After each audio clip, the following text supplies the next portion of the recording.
SAT, because you don't get the same test when you take it in June as somebody who took it in January. But they have to be able to compare your scores because all the questions are similar, and we need to compare you as students to other people like you. So we standardize your scores. So this is a standardizing problem. So in this case, we're using a sample because the 69.1 inches is a sample. So we're going to do x minus x bar divided by s. So my x value for the first comparison is 83 minus the mean of 69.1 divided by 2.8. And then for the other one, it'll be 67 minus 63.7 divided by 2.7.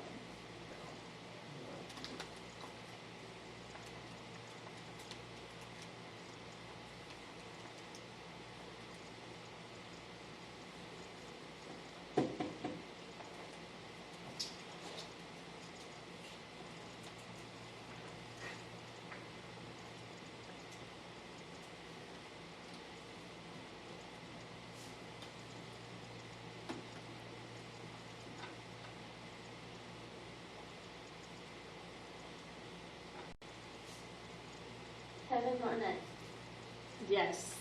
Now look at both of them though. 4.9. Think about our normal curve. Yeah, both of them. Because remember, we got 3 standard deviations, and after that, it's negligible as it's approaching the x-axis. So both of them are way, way out there in the upper echelon of being very tall.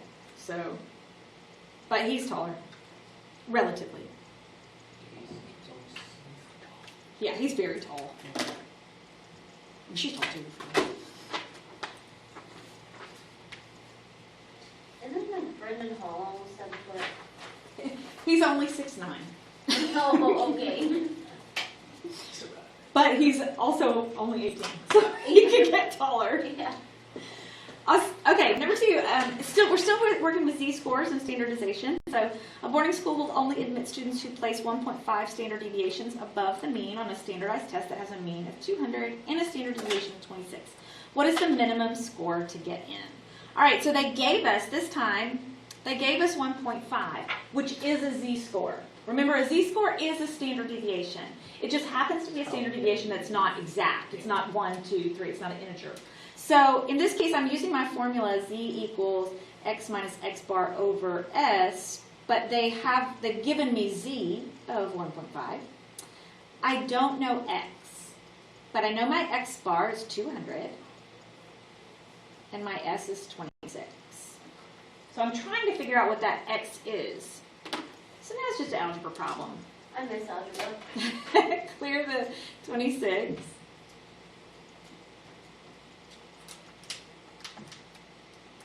I should have done that in my head. Yeah, you could have. Not sure why I didn't. As soon as I came up, I was like, yeah, that was dumb. Yeah. So the minimum score to get in is a 239.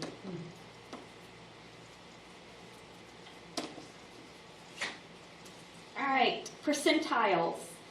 The kth percentile is notated. Now, this is something I don't think that we actually, well, maybe we did use this notation, but P with a little sub K, that's percentile. So if you see that, that's what they're asking for. Remember what percentile represents. So if they say P with a little 1, that's the bottom 1%. It's always from the bottom to the top. P99, that means 99% is below that. So it's always, that percentage is below that line. So 99%, if it's P99, that's the top 1%. You are above these. Yes, you're above that 99%. So in problem number 1, it says Jennifer got a 600 on the math portion of the SAT. Her score is in the 74th percentile. What does that mean? So what does that mean? Your score is greater than Yes. 74%. Yep. It means Jennifer scored better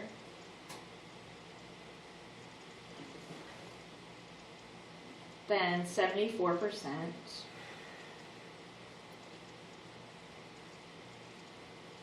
of those who take who took, I guess.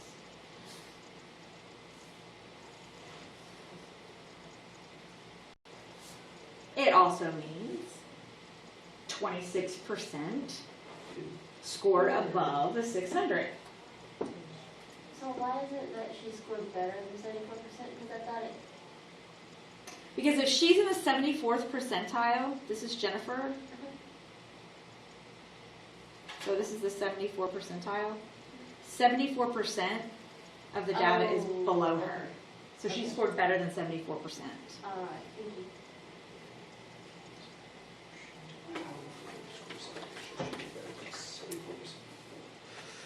Quartiles. Quartiles divide data into fourths or 4 equal parts. We notate the quartiles with Q1, Q2, Q3, although most of the time you're not going to see Q2 because Q2 is the median.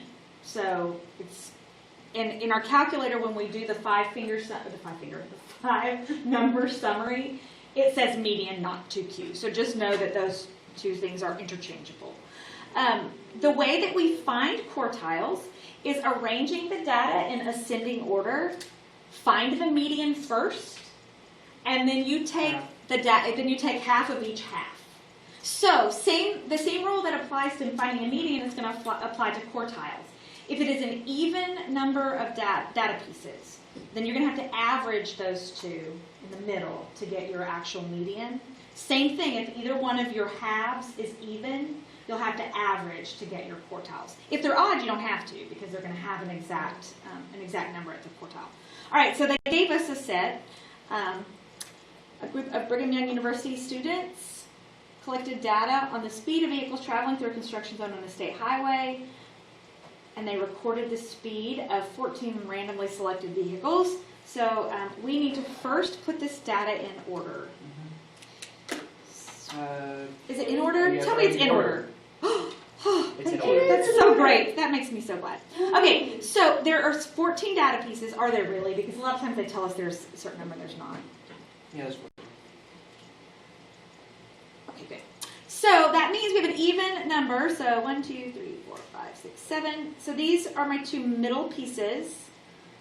So I have to average those two pieces. 32.5. So you get 32.5. So your Q2 is 32.5. Or your median is 32.5.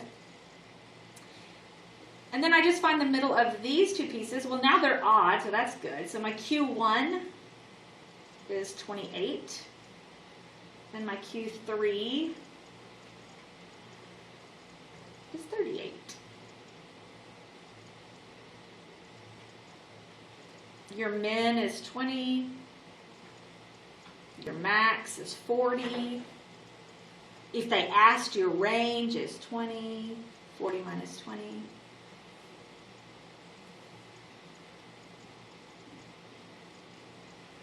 Then when it says interpret the quartiles for speed in the construction zone, you can say the same. They work just like percentiles. You could say 75% of people drive, 75%, I don't know that you can apply it to people, but you could say 75% of those observed were driving over 28 miles per hour. You could say, you could always say half, because you could use the median, are driving more than 32.5 miles per hour. Any of those things will work, any sort of interpretation.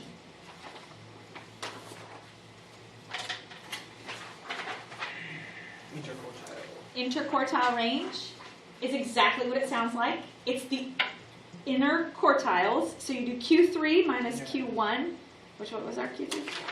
Q3, 38 minus 28. So our IQR is 10. The range of the middle 50% of the speed of cars traveling through the construction zone is 10 miles per hour. No, the range, yeah, the range.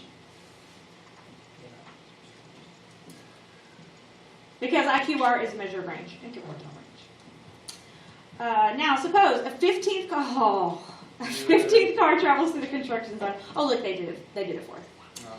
how does this value impact the mean, median, standard deviation, and interquartile range? So they added a 15th car. So look at what happened with, it was going 100 miles an hour. What would we say about that particular data point? That is an outlier. Outlier. That's an extreme outlier. Look at what it did to the mean. The mean jumped up a lot. It's like 4. But look at the median. Oh, thank you. Didn't change much. Didn't change much. Standard deviation Changed a lot. changed a lot. Because remember, standard deviation measures spread. How far apart are the data points? Your IQR Also didn't change much. So this is one of those that's talking about which things are affected more. So mean, median, and mean and standard deviation are on a bell curve. And we can say that it's symmetric. We can use it when things are normally distributed. That's measure of dispersion. But it is greatly affected by outliers. Median is put on a box and whisker plot. It is, median goes with interquartile range with your Q1, Q2, Q3, your min and your max. It is not greatly affected by outliers. So it just depends on what you're trying to show with your data. All right, so let's talk about checking for outliers. In order to check for outliers, first you need to determine your first and third quartiles of data, compute your IQR, and then you need to determine your fences. We have a lower fence and an upper fence. Those are the cutoff points. All of your data needs to be inside of the fences. If it's outside the fence, it's considered an outlier. So our fences are found by Q1 minus 1.5 times the IQR and Q3 plus 1.5 times the IQR. So if we're looking at our speed data for our outliers, our Q1 was 28, our Q3 was 38, our IQR was 10. So our lower fence is going to be Q1 minus 1.5 times the IQR, so 28 minus 13. Good. Good. So our lower fence is 13. And our upper fence,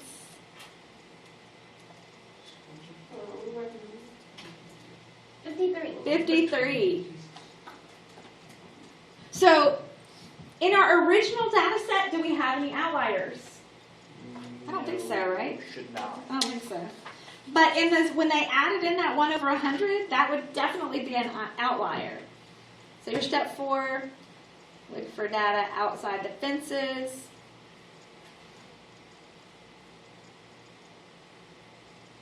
In our original data set, there wasn't any, but when they added that 100, they just should have, from the get-go, should have said, you know what, that's way above, that's totally an outlier. What we'll do next time is we'll actually do box and whisker plots. That's on the next section. So that's all. Yep, assignment's open. It's already open.